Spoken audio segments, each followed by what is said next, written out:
खरीदारी का सिलसिला जो आप शुरू कर रहे हैं, आज बारदाना तकसीम किया गया है, कितना टारगेट है पहाड़ी में और जो है वो कितने रोज़ तक ये जो है खरीदारी का सिलसिला जारी रहेगा? जी बिस्मिल्लाहिर्रहमानिर्रहीम। आज हमने ज़िला व्याड़ी में गंदम ख़रीदारी का आगाज़ कर दिया हुआ है। आज हमने लोगों को बारदाना इशू करना शुरू कर दिया हुआ है। बेसिकली हमारा जो टारगेट है वो 1,29,000 मैट्रिक टन है, जो कि 12,90,000 बैग बनते हैं। तो इसके लिए हमने ज़िला व्याड़ी में जो 12 सेंटर्स हैं हमारे, हमने इस्टेब्लिश कर दिए हुए हैं, जहाँ पे बारदाना भी इशू होगा और ख़रीदारी भी की जाएगी। इस दफ़ा गवर्नमेंट ने बड़ी किसान दोस्त एक पॉलिसी दी है कि जो गंदम का रेट है वो 2200 से बढ़ा के 3900 पर 40 केजी कर दिया है। और इसके अलावा जो डिलीवरी चार्जेस थे, किसानों को पहले 10 रुपये फ़ी बोरी मिलते थे, अब वो बढ़ा के 60 रुपये फ़ी बोरी कर दी है।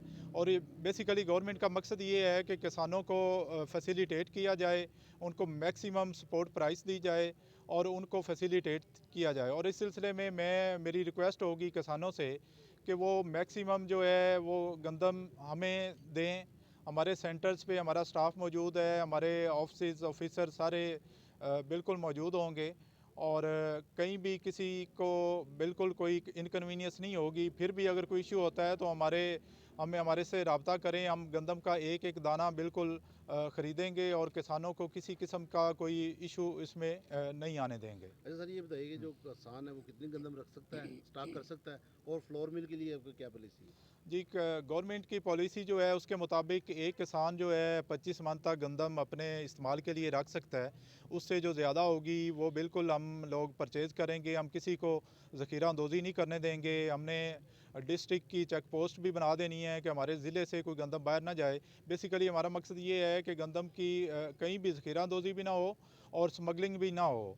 तो हमने अपने ज़िले का जो टारगेट है वो इंशाल्लाह अचीव करना है।